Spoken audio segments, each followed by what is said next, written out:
حبايبي الحلوين، ازيكم عاملين ايه؟ يا رب تكونوا بخير. النهارده بقى جايه لكم بوصفه خطيره من وصفات الشتاء الجميله اللي هلت علينا. هنعمل مع بعض القرنبيط كنتاكي الغلابه، بجد تحفه. هنعمله كده مقرمش وخطير لاخر واحده، بجد هيفضل مقرمش معاكي بطريقه حلوه قوي قوي قوي وسهله وبسيطه ومن غير كده حاجات كتير.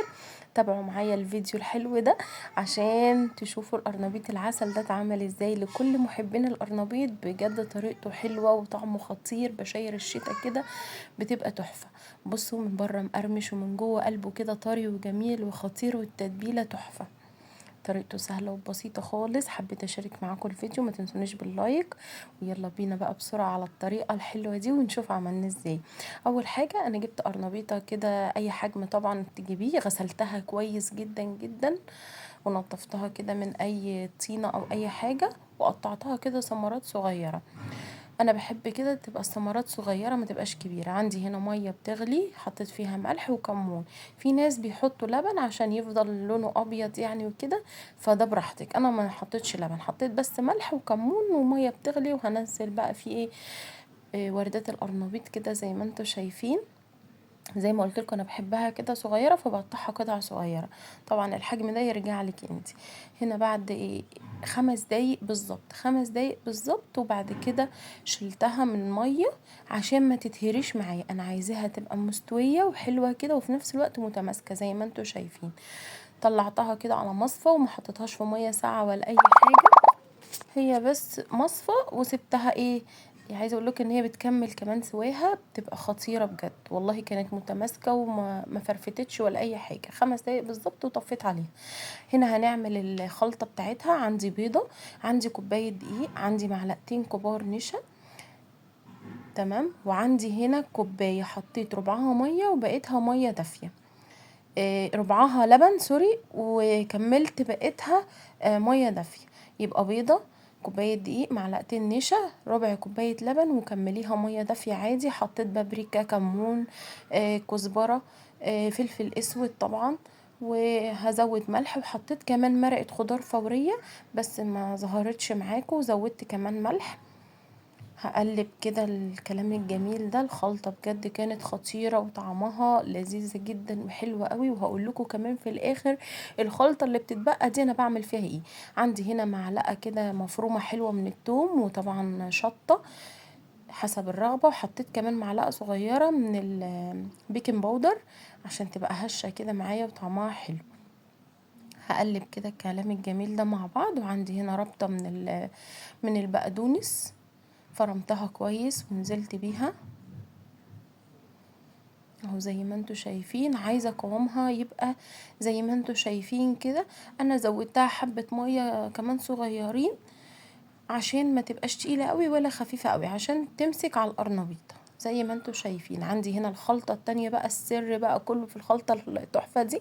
عندي هنا برضو كوباية دقيق وحطيت عليها معلقتين برضو من النشا.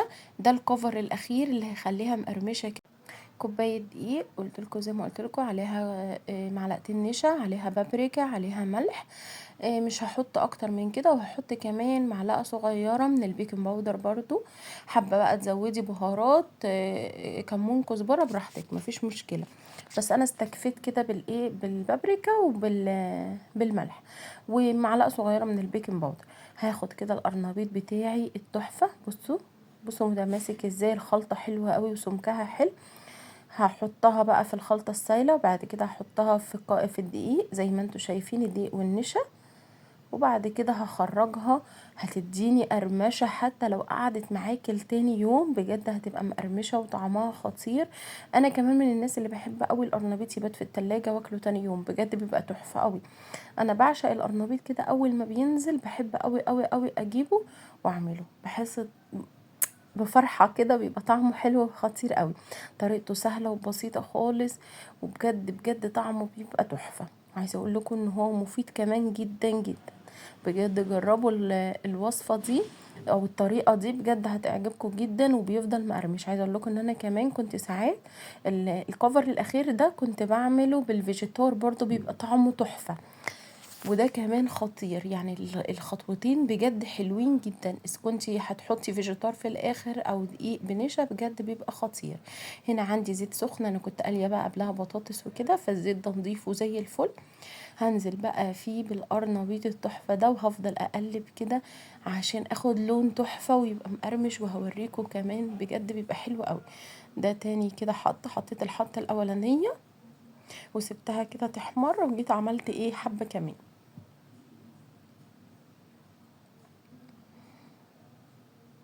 ايه رأيكم بقى؟ جريت ريقكم صح؟ يلا بسرعة انزلوا. عايزة اقول لكم القرنبيطة الصغيرة دي عشان هو لسه بشاير كده، وفي الاول كنت جايباها ب30 جنيه. تمام، فبجد كانت حلوة قوي. اي نعم غالية شوية، بس هي كل حاجة بقت غالية يعني، الحمد لله. بصي كل ما الوردات بتاعت القرنبيط تبقى صغيرة بجد بتبقى حلوة قوي قوي. انا بحبها صغيرة، ما بحبهاش كبيرة خالص. بحسها كده وهي صغيرة بتبقى حلوة، وما بتشربش كمية كبيرة كمان من السوائل كده، وبتستوي حلو. تمام كده، انا عملت بقى تاني خطوة معاكم اهو. دي تاني حطة. بصوا بتغطيها كويس بكفر الدقيق اللي هو بالنشا ده، عشان يديها قرمشة كده خطيرة، بجد عامل زي الكنتاكي، بجد تحفة.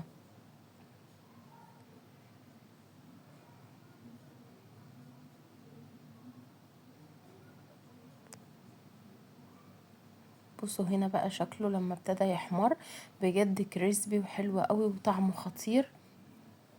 بصوا بفضل اقلب فيه. بصوا الكفر كمان بتاعه حلو قد ايه، اكنك بتقلي كنتاكي بجد والله. ومش عايزه اقول لكم بقى الريحه ولا الطعم، التوم كمان بيديله ريحه خطيره وطعم كمان خطير. ويا سلام بقى لو سبايسي وتزودي الشطه بجد بيبقى تحفه قوي. الناس اللي بتحب بقى الحاجه سبايسي زودي شطه كده بيبقى تحفه. انا قليت بقى جنبه شويه بطاطس وشويه فلفل كده مشطشطين، بجد كان تحفه. اكله كده حلوه وخطيره.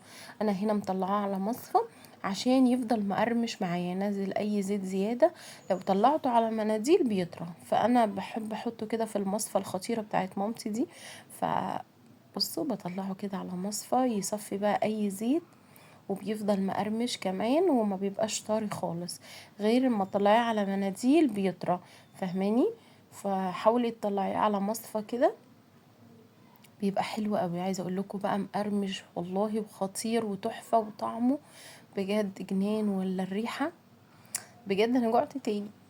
كان نفسي اسمعكم الصوت والله، بس كان جنبي دوشه. بصوا بصوا ناشف قد ايه ومقرمش من بره، وقلبه كده طري وخطير بجد تحفه.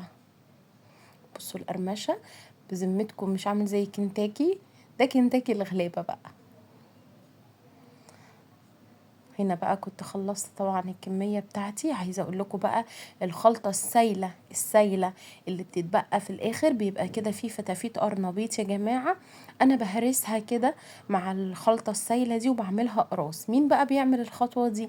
انا ما برميش الخلطة السايلة دي خالص، لا، زي ما قلت لكم بيبقى فيه فتافيت قرنبيط كده زي ما انتوا عارفين، فبخلطها كده مع الخليط السايل ده وبعملها قراص كده، بتبقى طعمها تحفة. عايزة اقول لكم ان انا بموت فيها والله، وعندي هنا في البيت كمان بيحبوها. بصوا قلبه ابيض وتحفة من جوه ازاي.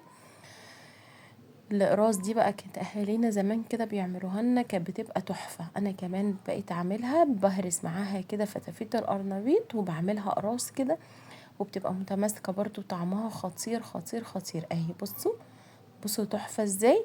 ليه ارمي الخليط السايل ده؟ احلى حاجة فيه هو الخليط اللي بيبقى في الاخر، بجد بيبقى تحفة. جربوا بقى الطريقة بتاعتي بجد هتعجبكم. بألف هنا وشفا يا رب على كل اللي كل. اتمنى بقى الطريقة والوصفة تكون عجبتكم. لو عجبتكم الطريقة بقى ما تنسونيش باللايك واشتراك في القناة. بصوا بصوا من جوه فيها بواقي قرنبيط كده، فتافيت القرنبيط ازاي دي اللي بتتبقى في الاخر. زي ما قلت لكم بهرسها كده مع الخليط السائل وبقليها، بعملها قراص كده صغيره، او ممكن تعمليها قرص كبير برضو براحتك، بتبقى خطيره والله وطعمها جنين. يلا اشوفكم بقى في فيديو جديد، واقول لكم مع الف سلامه. ما تنسونيش بقى باللايك واشتراك في القناه وتفعيل الجرس عشان يوصلكم مني كل فيديو جديد انا بنزله. باي باي.